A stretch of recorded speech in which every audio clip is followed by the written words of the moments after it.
ولا تجعل مع الله إلها آخر فتلقى في جهنم ملوما مدحورا أفأصفاكم ربكم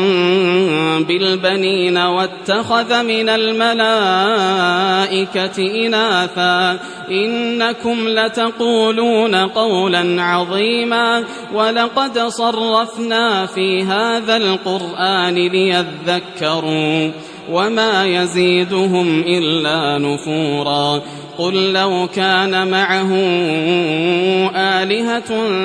كما يقولون إذا لابتغوا إلى ذي العرش سبيلا سبحانه وتعالى عما يقولون علوا كبيرا تسبح له السماوات السبع والأرض ومن فيهن وإن